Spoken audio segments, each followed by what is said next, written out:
ప్రతి నమస్కారం. ఈ వీడియోలో మనం MDM బిల్స్ ఏ విధంగా చేయాలి అనే దాని గురించి చెప్తాను.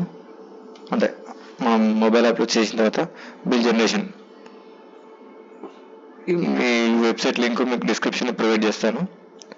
మీ school username password mobile app అయినా దీన్నైనా సేమ్ ఉంటుంది. సో ఆ యూజర్ నేమ్ పాస్వర్డ్తో లాగిన్ కావాలి. ఇలా లాగిన్ అయిన తర్వాత ఇక్కడ సర్వీసెస్లో బిల్ జనరేషన్ ఉంటుంది. ఈ బిల్ జనరేషన్ పైన క్లిక్ చేయగానే మనకు మొత్తం ఇక్కడ ఈ ఫైనాన్షియల్ ఇయర్ తర్వాత మంత్, ఇప్పుడు నవంబర్ మంత్ క్రియేట్ అంటే బిల్ జనరేషన్ చేయాలి. మన కాంపోనెంట్స్ మొత్తం 1, 2, 3, 4, 5 ఈ 5 కాంపోనెంట్స్ వస్తున్నాయి ప్రైవేట్ స్కూల్కి. హై స్కూల్కి ఆ కన్సర్న్ సెక్షన్స్ మంచిగా అంటే 6 to 8, 9th, 10th ఆ విధంగా వస్తాయి. సో ఇక్కడ ప్రైమరీ స్కూల్ ఈ క్లిక్ చేసి జనరేట్ బిల్ అయిన తర్వాత మాకు PDF ఓపెన్ అయింది. దీన్ని ప్రింట్ తీసుకోవాలి.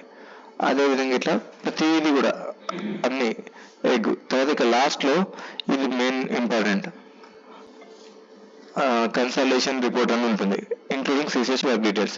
దీన్ని క్లిక్ చేసి జనరేట్ బిల్ అని క్లిక్ చేయాలి. క్లిక్ చేసిన తర్వాత కన్ఫర్మ్ అని క్లిక్ చేయాలి. ఇక్కడ కన్ఫర్మ్ నొక్కితే మాకు OTP వెళ్తుంది. అంటే ఇక్కడ ఏమన్నా వస్తుందంటే are you you want to submit the bills to the MUO అంటే MUO లాగిన్లోకి వెళ్ళిపోతాయి. మనం అంటే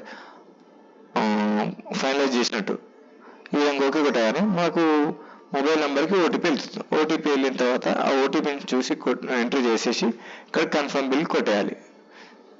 ఇది బిల్ జనరేషన్ ప్రాసెస్. ఈ ప్రింట్ కూడా MRSలో సబ్మిట్ చేయాలి. Thank you 1 and all.